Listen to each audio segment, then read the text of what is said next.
Bonjour à tous. Bienvenue à cette conférence de presse. Je suis Boris Proulx, reporter au journal Le Devoir, et bienvenue à cette conférence du contribuable, de l'ombudsman, des contribuables du Canada, Maître François Boileau. So we'll take questions first in the room and then on Zoom. If you're attending on Zoom, please use the raise hand function at any point during this press conference, and I'll give you a question after brief remarks and questions in the room. Sur ce, Monsieur l'Ombudsman, vous pouvez commencer. Bonjour. Tout d'abord, vous me permettrez d'offrir mes plus sincères condoléances à la famille, amis et à toute la communauté manitobaine suivant le décès de l'honorable Jim Carr. C'est avec un très grand plaisir et une immense fierté que je rends public aujourd'hui mon deuxième rapport annuel comme ombudsman des contribuables du Canada. Ce rapport annuel présente les principales réalisations, cerne les problèmes liés au service de l'ARC et décrit les tendances en matière de plainte. De plus, le rapport comprend 3 recommandations à l'intention de la ministre du Revenu national et de la présidente du conseil de direction afin d'améliorer les services offerts aux Canadiennes et Canadiens. Ces recommandations ont un point en commun. C'est l'amélioration des communications par l'agence sous toutes ses formes. Malgré que l'agence n'est pas obligée d'accepter nos recommandations, les recommandations du rapport de l'an dernier ont été acceptées et certaines mises en œuvre par l'agence. Bien que des améliorations soient toujours en cours, nous continuons à suivre leurs progrès. Grâce à ces recommandations, beaucoup plus de Canadiens savent comment soumettre des plaintes à l'agence et le rôle de notre bureau. The 2021-2022 fiscal year is yet another banner year for our office. Our team has received more complaints than ever before. For all the people who have had significant financial difficulties, we sent a record number of urgent requests to the Canada Revenue Agency to compel them to act quickly. Our office received a total of 3,847 complaints, an increase of more than 70%, or twice the number of pre-pandemic complaints. Our office sent 1,746 urgent requests to the CRA for processing, an increase of 130% compared to 2020-2021, which was already another record year. We have seen trends in service issues related to the following areas: delays in receiving COVID-19 related benefits, quality of service provided by the CRA contact centers, delays in processing income tax and benefit returns and adjustments requests, access to the CRA accounts, delays in getting the Canada Child Benefit, the CCB.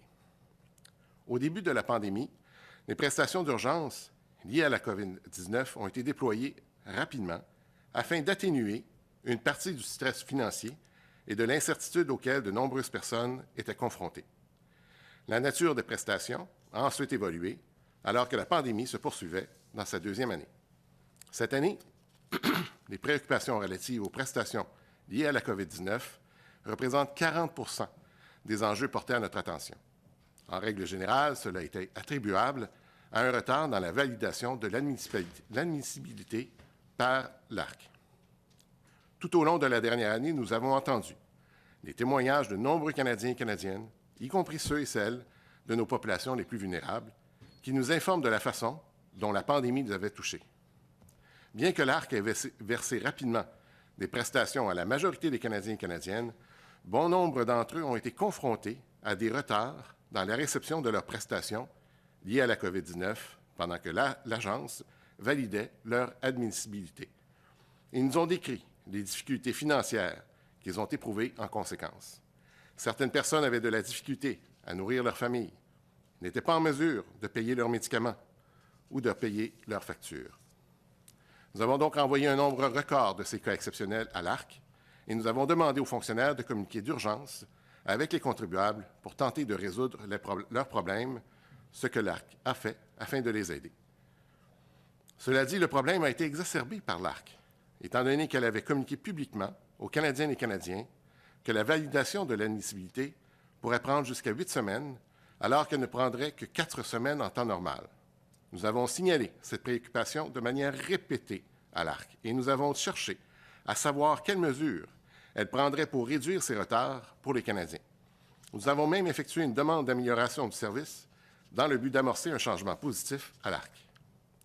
We recognize the workload created by this program and its effect on CRA resource, but we believe that communication is key and that keeping Canadians informed should be the top priority of the agency, for the agency. There is still much room for improvement for the agency to communicate transparently with Canadians and deliver services in a timely manner. Les centres de contact de l'ARC continuent d'être un important facteur de plainte. Depuis de nombreuses années, les Canadiens nous font part de leur insatisfaction à l'égard de ce service. Bien que la plupart des enjeux portés à notre attention proviennent de l'insatisfaction à l'égard de la ligne principale de l'agence, à savoir la ligne des demandes de renseignements sur l'impôt des particuliers, nous entendons aussi parler de problèmes avec ces autres centres de contact. Certains des problèmes soulevés par les Canadiens et Canadiennes sont liés au temps d'attente excessif, à la réception de renseignements contradictoires ou incohérents, ou aux appels interrompus prématurément. Nous espérons que notre recommandation 5 de notre dernier rapport permettra de résoudre certains des problèmes de longue date au moment de sa mise en œuvre par l'agence. Delays in processing income tax and benefit returns and adjustment requests have been a constant complaint for many years. In fact, we did a report on this subject called Substandard. The agency created an action plan and acted on many of the recommendations made by our office. However, some recommendations remain outstanding. Tout au long de l'année, des Canadiennes et Canadiens nous ont rapporté qu'ils ne pouvaient pas accéder à leur compte de l'agence. Les citoyens comptent sur l'agence pour accéder à leurs renseignements d'impôts importants, tels que leur avis de cotisation. Bien que nous reconnaissions l'engagement essentiel que l'agence a pris pour protéger les comptes en ligne des contribuables et prévenir la fraude, nous croyons que l'agence doit offrir des options plus pratiques et de tenir les Canadiens informés de ces options. Based on the trends we have identified from our individual complaints, our ongoing research and feedback from our stakeholders, we are able to make the following recommendations. That the CRA look for ways in which a taxpayer can receive a security code the same day it is requested, allowing Canadians to have full access to their CRA account in a timely manner. Second, that the CRA find a way to provide in-person, same-day identity verification of a taxpayer. Third, that the CRA make it clear to Canadians that when it is administering a benefit that increases an individual's income, the increase could affect the individual's other income-based benefits. Au cours de notre travail, nous identifions occasionnellement des lacunes dans le service de l'agence qui pourraient affecter une partie de la population. À titre d'exemple, lors d'une analyse de l'administration de l'allocation canadienne pour enfants, nous nous sommes rendus compte que l'information n'était pas claire pour les personnes victimes de violences sur la façon de demander l'ACE sans exposer à un risque de violence. Notre bureau a envoyé une demande de service d'amélioration afin que l'agence puisse adresser cette lacune et apporter des changements à leur site Web. Cet exemple montre que nous ne traitons pas seulement des plaintes individuelles, mais nous examinons également les problèmes qui peuvent avoir une incidence sur un segment de la population. In February 2021, we launched a review of the communications sent by the CRA to the 187,000 Canadians who had had their CRA account locked by mid-February 2021. This issue came to the forefront of our office concerns on February 16, 2021, when we saw an increase in complaints from Canadians unable to access their CRA accounts. The affected CRA account users all reported being locked out of their account after receiving an email from the CRA. This year, we have made great progress on this review and expect to publish our findings in early 2023. Notre petite équipe d'enquêteurs systémiques en a eu plein les bras, surtout avec l'enquête demandée par la ministre concernant des allégations de discrimination envers des organismes de charité. Cette enquête sert de première à bien des égards pour notre bureau et nous voulons bien faire les choses. Avec cet examen, le processus sera certainement aussi important que le résultat. Cette enquête n'était pas planifiée, mais nous l'accueillons avec grand plaisir, même si des obstacles importants se dressent sur notre chemin. Nous travaillons fort pour livrer notre rapport à la ministre en mars 2023. Finally, there are over 800,000 non-filers, which means that many of them could be deprived of the programs and credits offered by the Government of Canada to which they may be entitled. The same could be said for many benefits they have missed, as many provincial and municipal programs rely on the T1 return. However, as we strive to be an agent of change, this ongoing situation of non-filers must be addressed each year so that the CRA can continue to improve or create new service programs to help reduce the numbers of Canadians who do not have access to benefits because they have not filed a return. After all, many of these benefits programs were primarily aimed at helping vulnerable populations. Therefore, we are committed to doing more on this issue and to keep you updated on our progress. Avant de conclure, je voudrais dire que malgré nos chiffres records, notre bureau est encore un service inconnu pour beaucoup et nous espérons pouvoir aider beaucoup plus de Canadiennes et Canadiennes qui éprouvent des difficultés avec les services de l'Agence et nous continuerons à informer les Canadiens de leurs droits en tant que contribuables et de bénéficiaires des prestations. J'aimerais aussi remercier le personnel du bureau, de notre bureau, qui ont vaillamment fait un travail exceptionnel tout au cours de l'année. Merci de votre écoute et je demeure à votre disposition dans la langue officielle de votre choix s'il y a des questions. Merci. Thank you. We'll now proceed to the question period. If you're attending on Zoom, please use the raise hand function at this moment and you the mic after a few questions here in the room. On commence ici avec Chris Nardi, National Post. François Boileau, Christopher Nardi, National Post. So I want to circle back to the lack of action that you noted by CRA on the verification for eligibility. Because you highlighted basically that on their website they said 4 weeks, then you found it was 8, sometimes longer than that. Why do you suspect that CRA seemed, in your review, to be so, on va dire, récalcitrant, so resistant to updating that information? And I'm curious, do you think that, and how does that kind of meld with the AG who didn't highlight that issue? Well, let's take them separately, if you don't mind. I wish I would know the exact answer because we haven't been told the exact answer.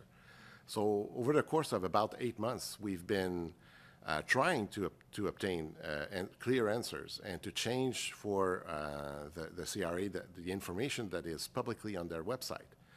But the reason why they were so late, we do not know. We can only speculate. And my job as an ombudsman, as an ombudsperson, is to base our analysis on facts. So we've asked questions, but we didn't receive satisfactory answers in that regard. So there was, all I can say is that I'm not sure why. I'm guessing, but it's not my job to guess. But maybe lack of resources, lack of budget, but I wish they would have told us the situation. I do not know for sure. It's a good question to ask them, actually. In regards of I've read the AG report last week, and it's interesting because her job is to evaluate value for money in regards to programs. My perspective comes from a different lens. The perspective comes from the user. And so it's a question of service. So while there were many that received validation, that received the benefits, the emergency benefits, many of them, that 40% of the complaints we received were actually people that did not get it in time, in due process. And those, they represent families, individual families. They were. And this is why we sent more than 1,700 urgent requests to the CRA to make sure that those individuals and their family should be taken care of. It may not be a huge number compared to the millions of people that receive benefits, but for them, it's crucially important. And it took time. And for those folks that were left behind, they relied on the CRA they expect the CRA to give them an answer on when they could receive the benefits. So if they go on the website and it says 4 weeks, and then they see the CRA changing to, actually it's going to take 8 weeks. And then our job is to dig a little bit, and then we find out, well, actually, the clock starts ticking only when it's assigned to a case officer. Well, where does it say it on the website? How could the user know this? They don't know. Quite frankly, they don't have to care. When they send it, they expect that if it says 4 weeks, it's 4 weeks. If it says 8 weeks, then okay, it's 8 weeks. But at least they would know. But that's the key communication part that was missing. So we've made a request for service improvement, we call, and that request for service improvement made sure we suggested to the CRA to say, well, if you're treating complaints, let's say we're now May 8, and we're up to date until May 8. So people that have applied within that date, and it's only 4 weeks, well, they would know that their complaints won't be treated. But if someone treated or submitted something in April or March, they would know it's late, right? At least they would know. But then they were calling the CRA, and then they were calling us, and they received. They told us, those complainants, that they received contradictory messages from agents, and sometimes they got hangover. Not hungover, but hangover. No, not that's hungover actually. And so of course, it's a lack of good service, but it's also a lack of clear communications from the CRA to their agents to make sure that people would understand what it is that they should expect. Sorry for the long answer. I'm not really good with the 30-second clips. I try to be better, but... Je suis pas à télé, donc c'est pas grave. The other question is, the Auditor General is relatively in about the same number of years of service as you are now, and she's already kind of started pointing out frustration with the government regarding implementing recommendations from her reports or previous reports. Are you starting to share that same frustration? It sounds like you are. Actually, this is only my second report. So 5 out of 5 recommendations that I made last year were actually agreed upon. They have action plans, but some of them are, some have been done, so it's like check marks. Okay, they were easy. Recommendation number 1 and 2, I believe.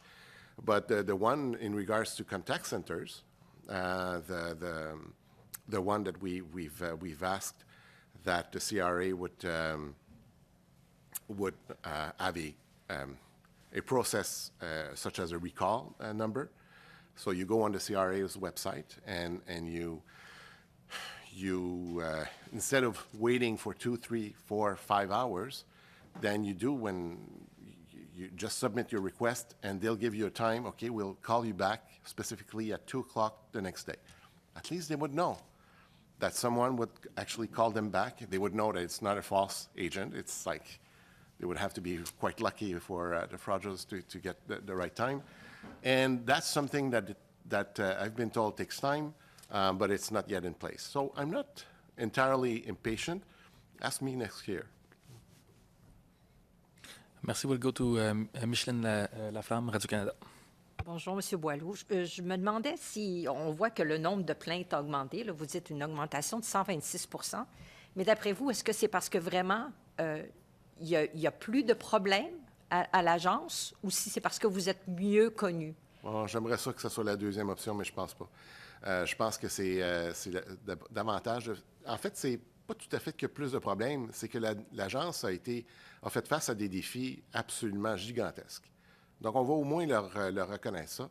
L'agence, qui est une organisation qui est habituée au recouvrement, ont été placés dans une situation depuis le début de la pandémie à une agence qui doit faire doit offrir des prestations. Puis, habituellement, ils sont concentrés sur l'allocation canadienne pour enfants, par exemple, qui est quand même suivie par 4 millions de personnes. Donc ça, ils ont ça bien en main. Hein. Les plaintes qu'on reçoit sont moins de 5 % par rapport à l'allocation canadienne pour enfants. Ça n'empêche pas que c'est des plaintes qui sont importantes pour ces individus-là et ces familles-là. Mais au moins, c'est quand même assez bien rodé dans l'ensemble. Mais pour la question des... et c'est là que ça va rejoindre un peu la vérificatrice générale de ce qu'elle a dit la semaine dernière, c'est que l'agence a fait ça très rapidement. Ils ont sorti des chèques très rapidement. En anglais, on dirait high trust, heavy audits, d'une certaine façon. Donc, ils ont sorti beaucoup de chèques très rapidement. Puis ça, il faut les féliciter. Moi-même, comme citoyen, j'en ai pas bénéficié, mais on a vu évidemment là, que les chèques sont partis très rapidement.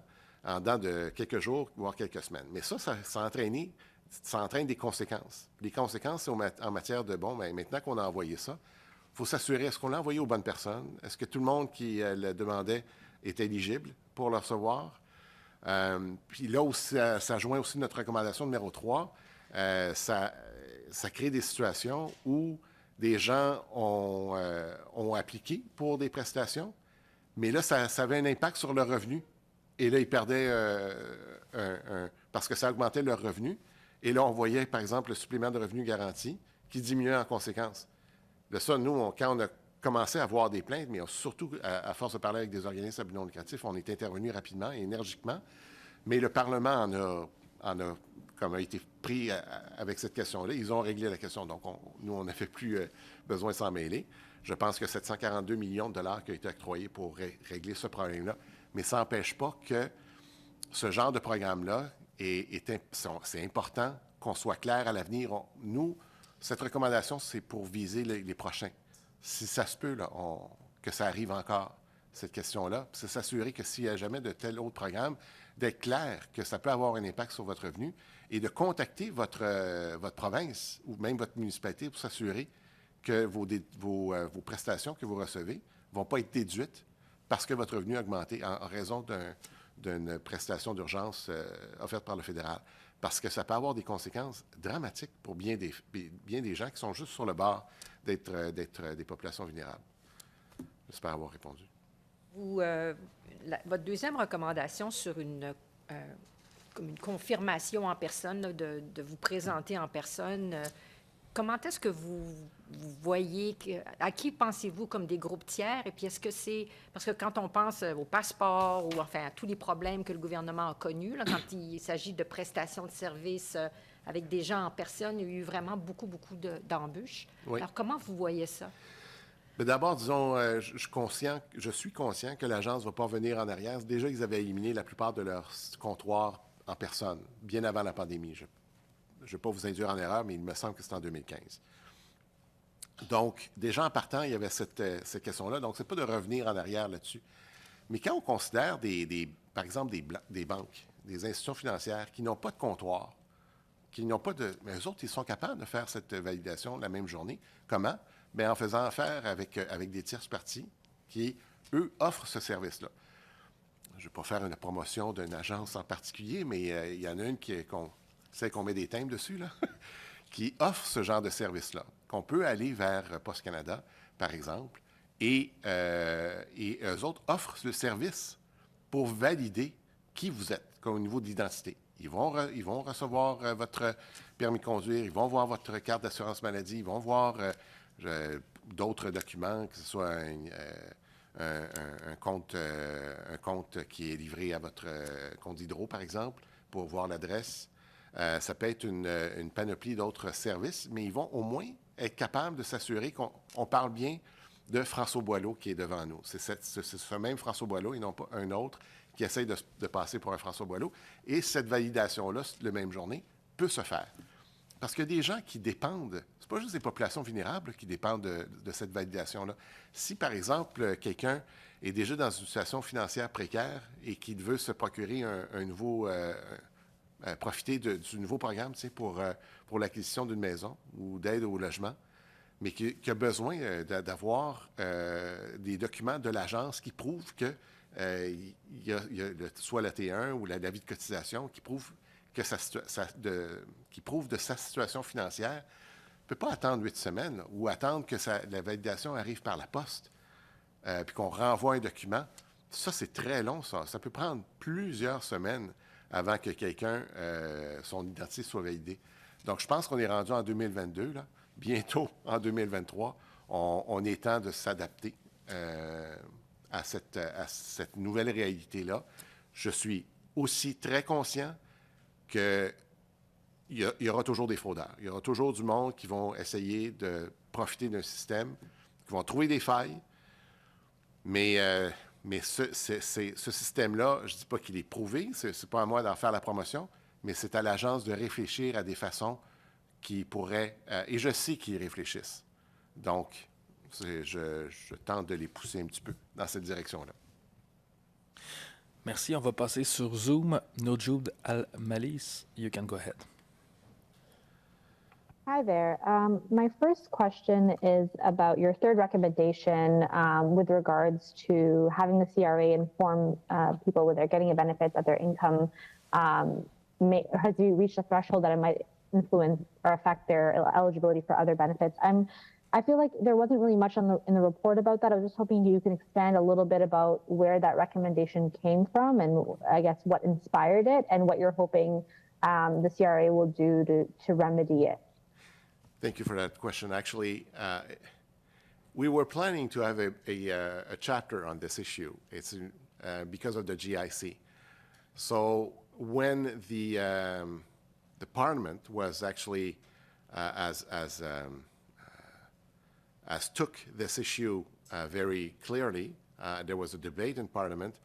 We felt that there's no longer to have a full chapter with recommendations in regards to the GIC situation. Because the people were receiving emergency benefits, it increases their income, and then they saw their GIC diminished because of that. And it was they were already seniors, most of them in a not unstable, but in a financial situation that was difficult. So to see their GIC reduced or eliminated because they received funding through the PCU, for instance, actually SERB, the confusing acronyms in French and English, so SERB, it was a difficult situation. But Parliament so that's where it came from. So when we saw that Parliament has actually taken a position on this, that the government issued a solution in regards to the number, I believe it's $742 million that were provided, and therefore eliminating the confusion with seniors that applied for SERB benefits and also that saw their income increased and therefore the GIC reduced. There was no need for us to spend too much time on that issue. But we thought it over, and we thought that it might happen again in the future, and also it may also have an impact on provincial benefits as well. I'm going to take, for instance, when the new dental plan was just issued was voted last month. And when it came into play, one of the questions I asked the CRA in regards to the dental plan was about, will it increase the income of those that apply to the dental plan, and will they see their income increase and therefore their benefits being reduced in consequence? And I've been told that no, it won't have an impact on the income. So that's good for the dental plan. Now, what about the new $500 for the leasing that was just issued as well this week? So these are the type of questions that we can see coming forward. We ask questions in that regard, but it's that recommendation is just to make sure that they think it over, to be clear with Canadians. It's not my job to say that it should or should not have an impact on people revenue, but at least to be clear that if you apply, then it may have an impact on your revenue, and check with your provincial programs. So check with your ask questions before applying, and then have a bad surprise at the end of the day. I hope I answered your questions. Yeah, thank you for that. And my second question is about your comments earlier just now about non-filers, and that's something that a lot of advocates and experts raise, is that there are people who just don't even file their taxes, and that influences benefits that you can receive. I'm wondering why you said that that's an ongoing issue, and that's correct, but I'm wondering why it's not one of the recommendations in the report. Because I'm not ready to make one. It's as simple as because I'm not sure, as an agent of change, this is something that I really want the CRA to do something. I'm not sure exactly why, what. Because, okay, so right now they have and we've analyzed all the programs that the CRA have, and it's all based on population, like identified population. Could be First Nations, it could be seniors, could be youth, could be new person arriving in Canada. So it's a very eclectic group, the population of non-filers. What we know, though, when I go throughout Canada and I meet with, well, now I can actually go, but I've met with many organizations online. The NGOs that I've met with, they deal with those people. They deal with population that are extremely vulnerable, and for them, doing their taxes is the least of their concern. It's just one other aspect in their life that is not being taken care of.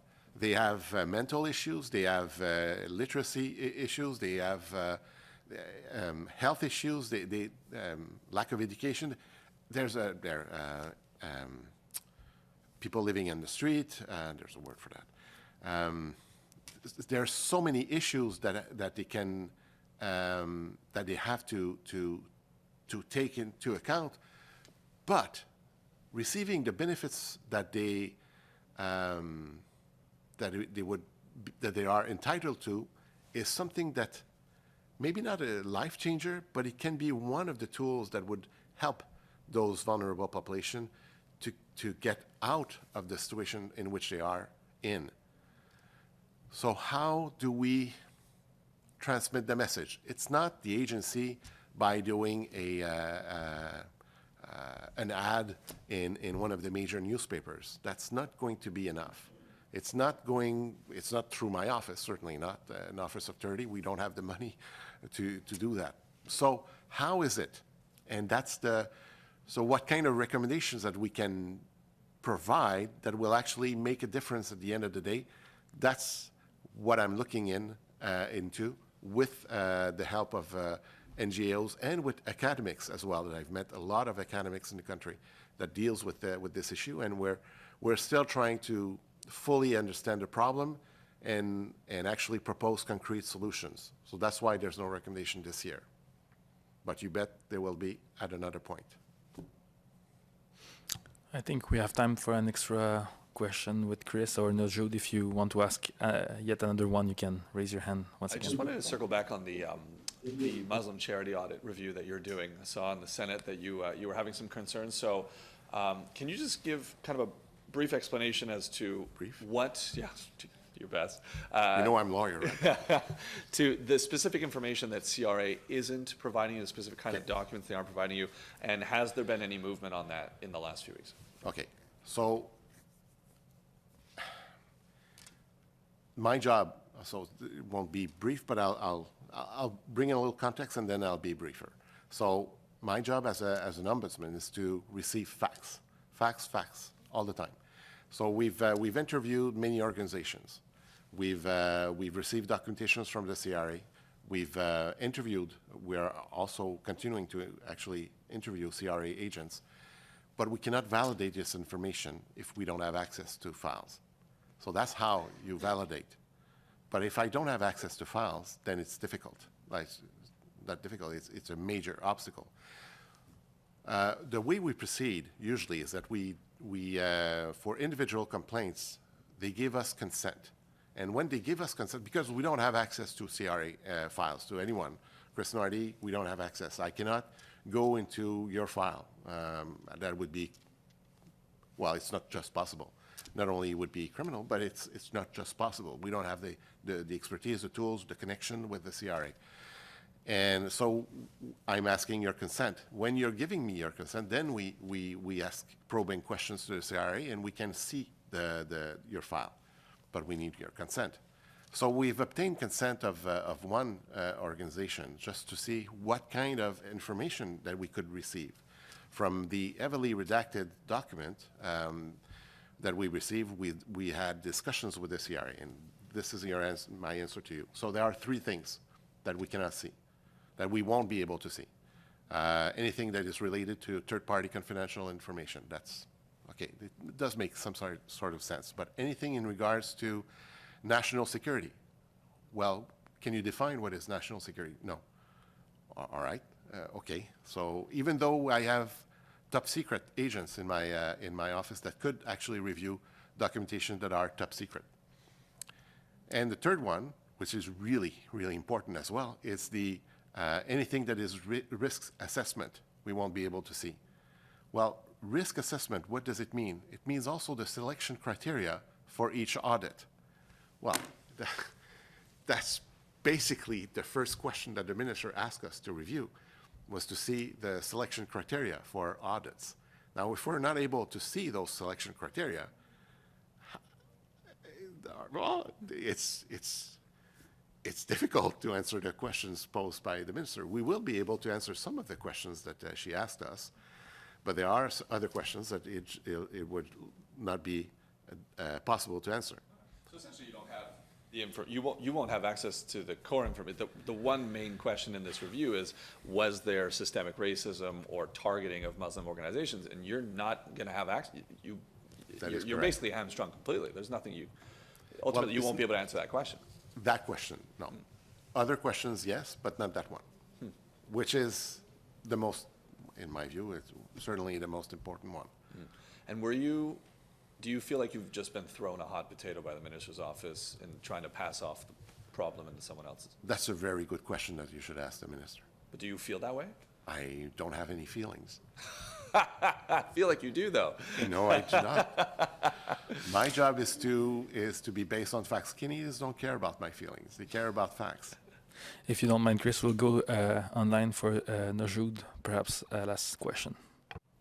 Yeah, hi. I'm just going to ask, you were asked this in French, but just for a response in English, you know, in terms of the magnitude of this, I get, again, that the complaints doubled, but again, it seems like that might be linked to the fact that there were a lot of COVID applications as related applications. Can you just parse out, you know, whether this was an issue that the CRA was doing its job worse than it did last year, or, you know, what you think is factoring into it, and overall, like, the general magnitude of the issue?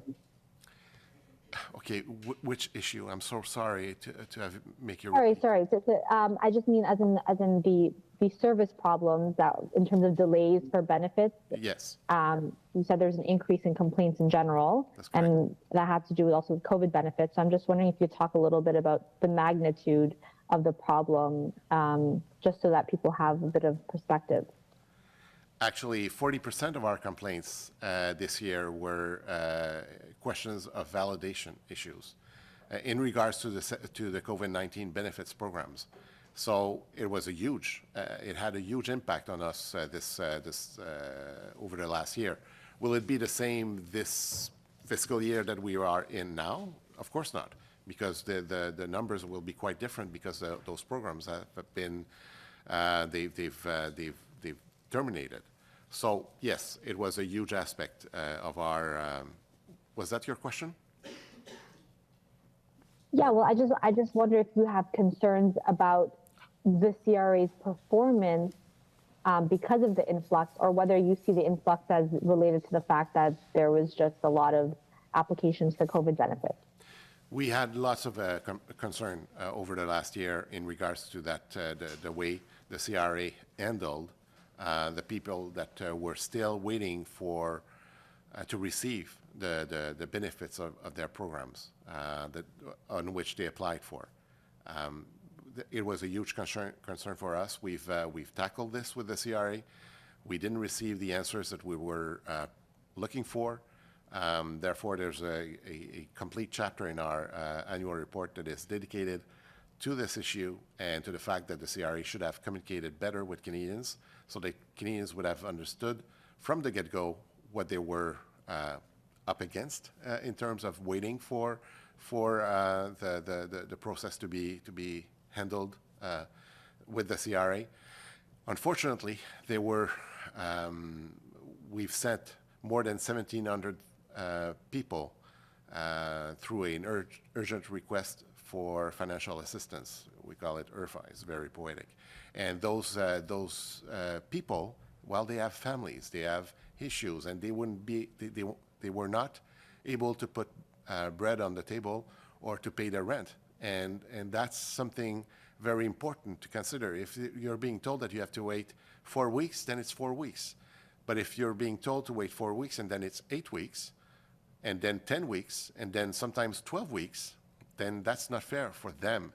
And our office, we were concerned about the lack of fairness and equity for those people that waited a long time to receive those benefits and that they weren't told properly what to expect.